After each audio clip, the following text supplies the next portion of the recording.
Welcome to the first year of medical school lecture series. This is lecture 1. Now, what we're going to discuss today, number 1, is the goal of the first year of medical school, and that is how to study, how to read, and how to learn as a medical student. We're going to discuss how to develop the foundational skills of being successful during your first year of medical school.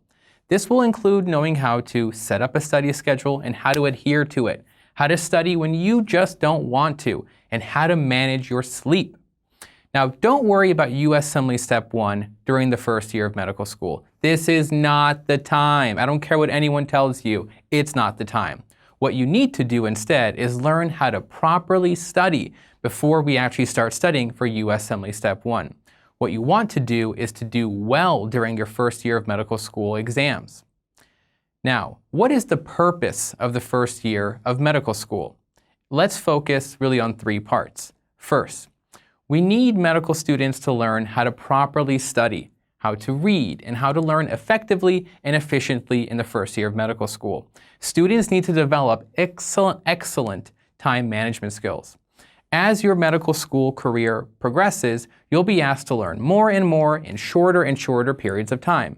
So you need to build the skills of time management and effective learning early in your medical school career. That's what you need to do during the first year of medical school. Now, the second is that medical students need to learn the material from the first year of medical school, since it's the basic background of all the medicine that you'll learn in the future. It's the foundation of more advanced topics and medicine. And the third is that the material from the first year of medical school is on the U.S. Assembly Step 1 exam. And ironically, it's actually on the U.S. Assembly Step 1, 2, and 3 exam. Take it from me, I've taken all of them. You can't get away from the material in the first year of medical school, so learn it well. Now, the topic of how to study effectively and efficiently as a first year medical student. And this has several factors that you'll need to master.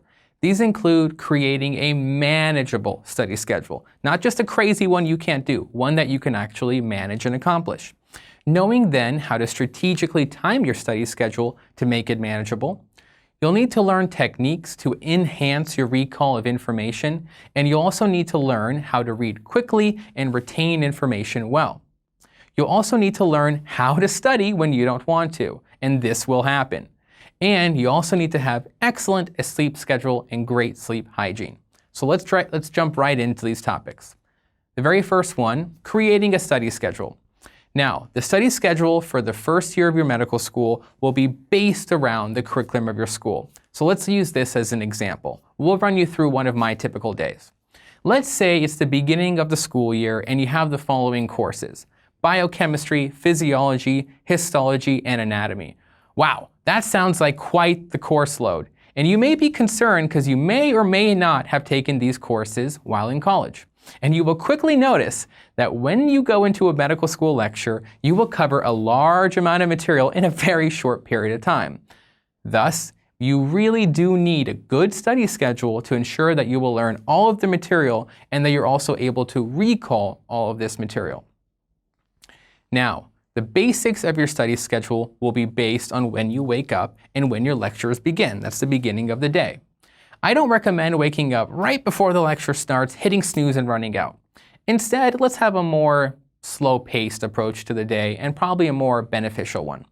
Instead, let's do this. Wake up 1 to 2 hours before your lecture. Get up, drink your coffee, eat your breakfast. Take some time to review the lecture that you're about to go to. This is the vital step. Quickly review the material in the lecture slides, in the book, or on a lecturio video. You just want to kind of see what material is in there before you go. Then you go to lecture. Then, after lecture's over, you'll come home in the afternoon. When you come home, have some rest and have it to yourself. The afternoon is your golden time to study because no one's going to be involved in it but you.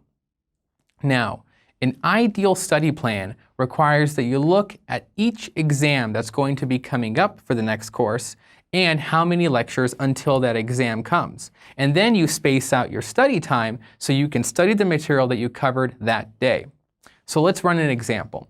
When you get home from, say, a lecture, it's best to take a short break and then start studying the material that you covered that day.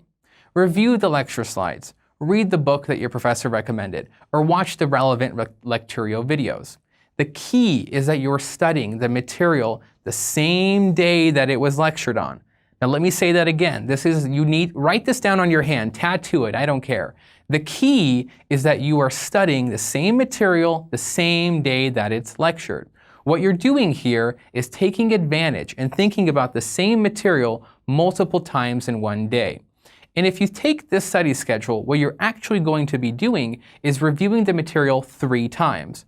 Once in the morning when you quickly reviewed it, and granted that wasn't a crazy study, but you're getting it in your head. You're building a framework or a table of contents in a way of what you're going to learn.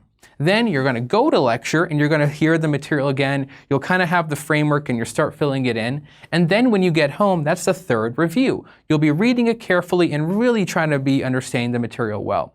This concept is the 3 review concept, and it's a great strategy to follow. Now the next topic here is timing. How do you time your study schedule? We talked about how you can get up, go to lecture, and review 3 times, but what do I do in the rest of the day when Mo told me to go study and review things? Well, we have this thing that I call the modified Pomodoro technique. Now, the reason why we have this technique is that many students have fatigue while studying.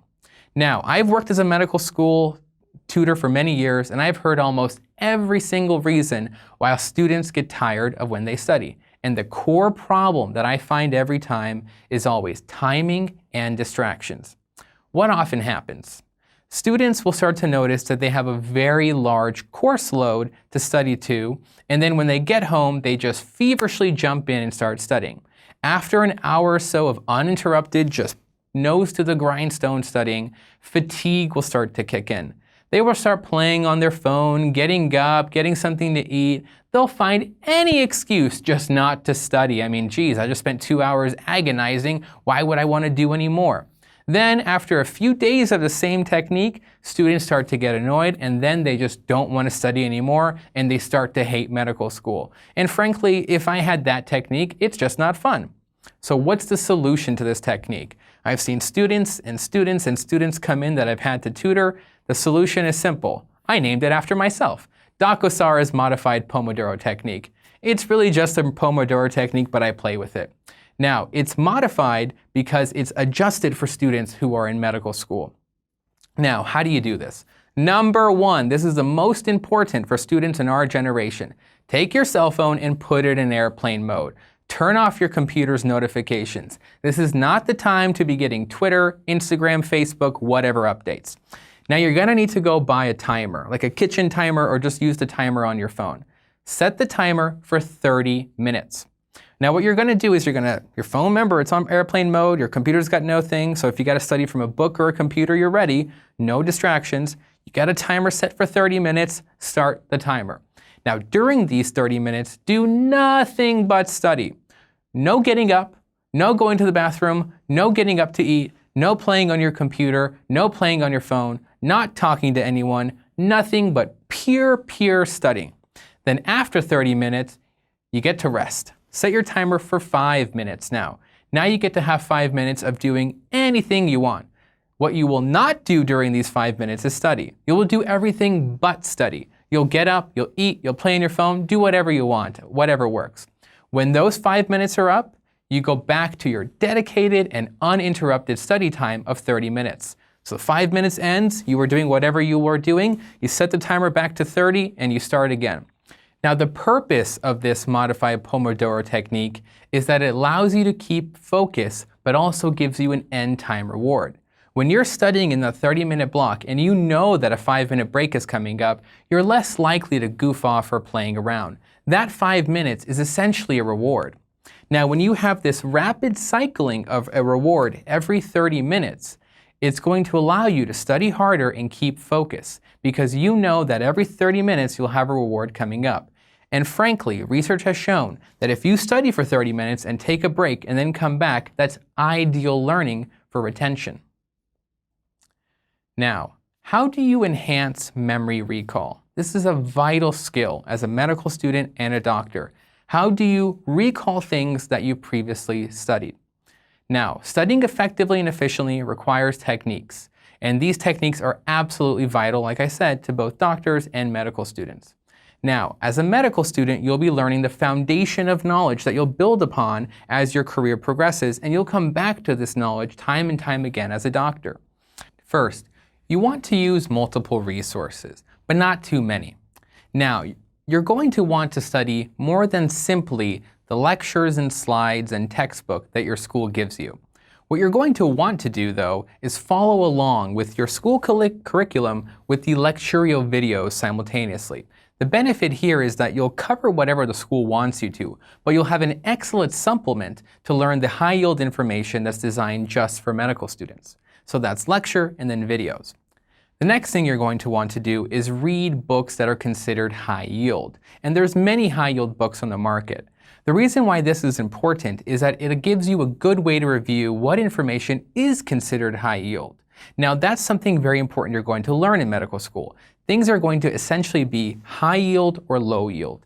Or that means high yield is very clinically or exam relevant and low yield is more minutia oriented or maybe not that important.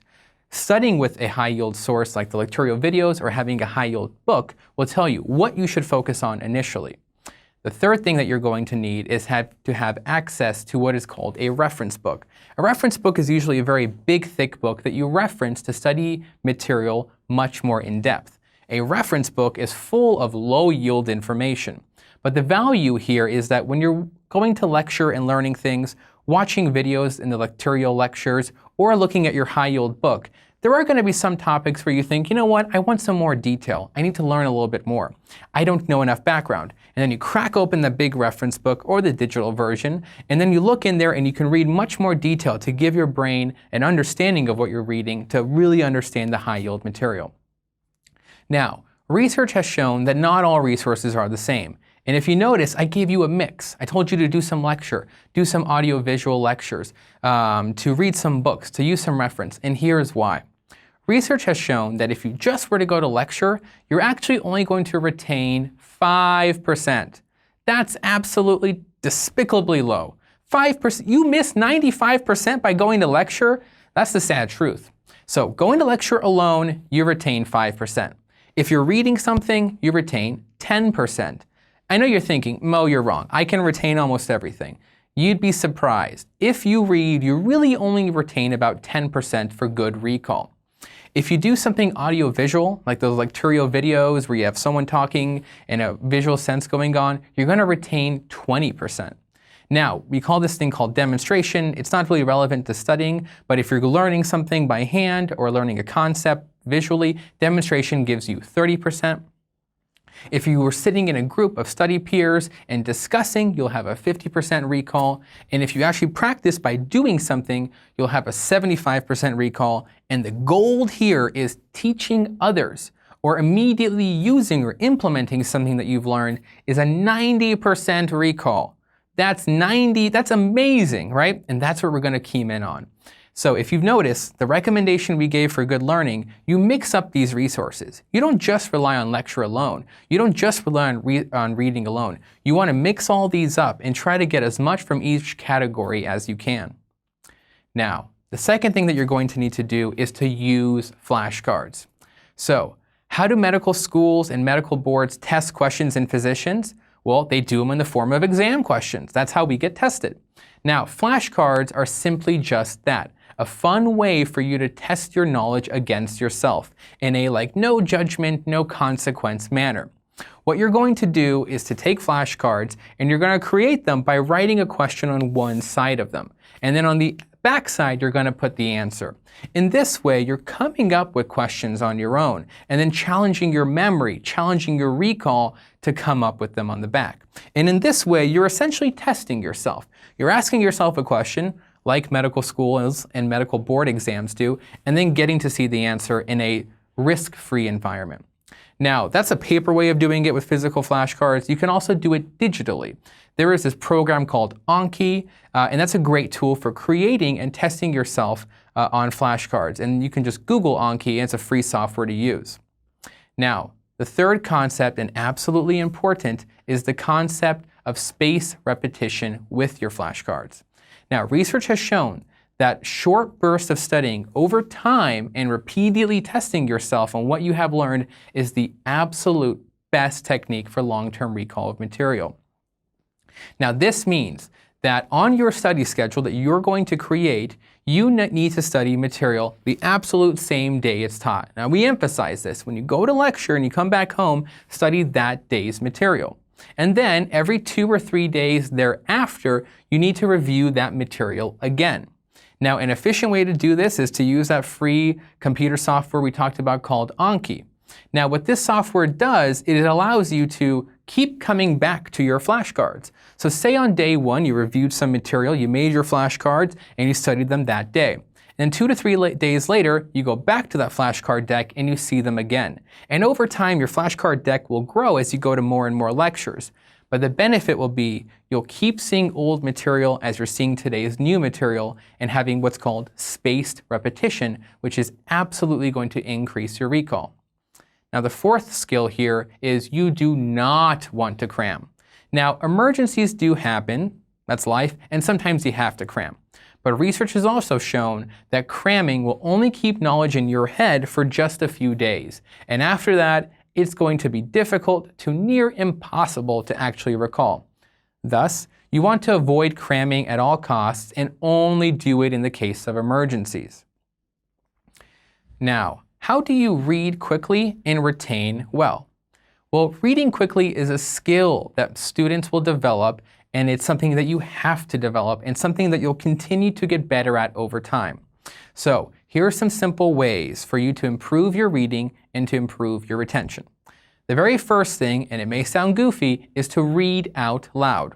This may be difficult to do when there's others around you, or maybe you're studying in the library, but you can whisper quietly to yourself as you read. When you're alone, you can read out loud at your own comfortable level. The purpose of reading out loud is that it absolutely forces you to keep reading and you will not start daydreaming. I mean, how great is that? It keeps you engaged in the material since you're actively reading it out loud. And active reading has better retention. The goal here of active reading is to prevent passive reading. And that's when you're reading a paragraph and then you finished it and you ask yourself, what did I just read there? So that's passive reading, and that's what we're trying to avoid because that gives minimal retention and often just leads to daydreaming. Now, the next thing is imagine that you're teaching in a classroom of students or you're tutoring a student when you're reading material or covering it. Act like a teacher. If you recall, when we talked about the research on different forms of studying, 90% retention when you can teach someone else. So act like a teacher. It's a fun way to keep yourself engaged and it gives you a 90% recall. Now, not all the material that you read in med school is going to be all that exciting. And admittedly, some of it will be less fun or more challenging to learn. So acting like a teacher in your mind and drawing out descriptions as if you're trying to show them to someone. You know, you can sit there on paper and act like you have teacher or someone behind you or you're teaching a class on a whiteboard is a great way to engage yourself because teaching something is going to keep you both engaged with the material and also improve your retention. Now, the next skill you should implement is highlighting and underline as you read. Now, the dean of my medical school used to teach us, never read without a pencil or a highlighter in your hand. Having a writing instrument to comment and highlight as you read is a simple strategy to keep yourself engaged. Keeping yourself there with the underlining the words or highlighting sections keeps you in the words and keeps you from reading passively or starting to daydream. Now, a common problem that everybody has in the world, not necessarily unique to medical students, is how do you study when you don't want to? Now, don't tell me I'm going to want to study all the time. You're going to get tired eventually. And the question here is how to build a habit for something, which is something that you'll be spending most of your time doing as a medical student, which is studying. So building the habit of a study is great.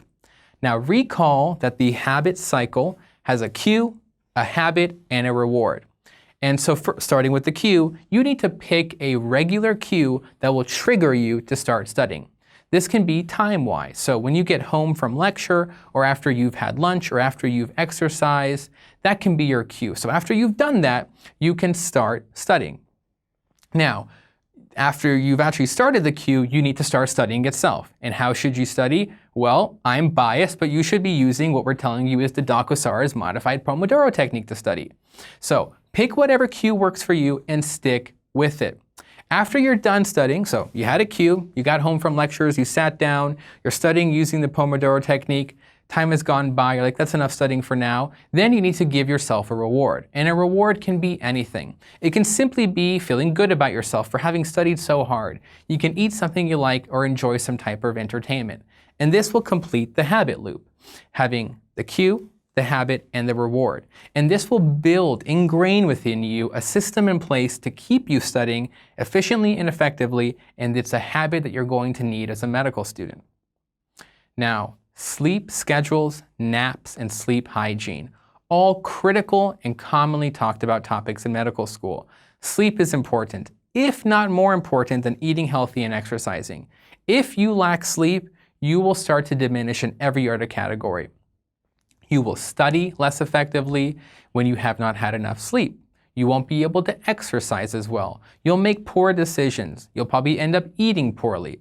So sleep is where everything starts. It's the core of being a great medical student and a great physician. It may seem ironic, but you can have complete control over your sleep. Now, many students that I've mentored over the years told me, Mo, I just don't have enough time for sleep. There's way too much to study. I need to be awake. I need to be on and reading. Well, the secret to solving this problem is actually pretty simple. It's not that complicated. You can only study so much every single day. When you are studying, you might as well be getting the most out of it. There's only so many hours in a day, only so many hours you can be focused at a desk. You might as well have the highest efficiency during that time.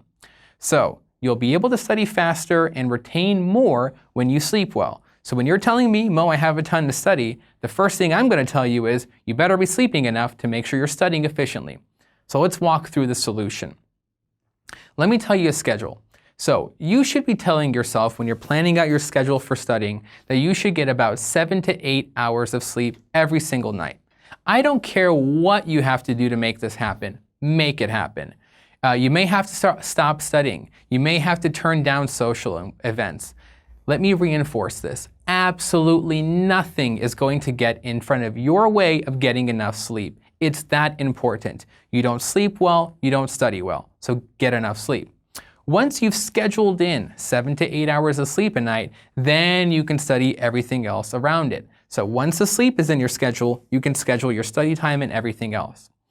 What you can also do, though, is incorporate a 15 to 20-minute nap in the middle of your day to refresh yourself. Now, we were not going to get into all the details of napping. That is a whole science in and of itself. But 15 to 20 minutes is really the sweet spot for most people and actually aids in learning and in retention. How do you get the most out of those 7 to 8 hours of sleep? And that's maintaining something we call perfect sleep hygiene. Not like brushing your teeth hygiene. This is called sleep hygiene. And I said perfect. Yes, I'm not trying to be a stickler, but trust me, this is that important. So what can you do to make sure you have perfect sleep hygiene? Don't drink caffeine 5 hours before going to bed. Don't play on your phone right before you go to bed. Take your phone, put it in a separate room, and as far as possible from your bed as possible. That light going into your eyes, it's going to mess with your pineal gland. You're going to be reading things, emotions. Get that phone out of there and put it as far away as possible. Turn off all the lights in your room. Don't keep something on your computer screen, your TV, complete black, and keep your temperature of your room cool. Eliminate noises. If necessary, you can buy something called a white noise generator that makes noise that actually will keep your room quiet for you. I hope you're getting the picture here. Having a perfect sleep hygiene is the core to making the most out of those 7 to 8 hours of sleep, and then from that will stem getting the most out of your study time and your day. So let's summarize what we've talked about here.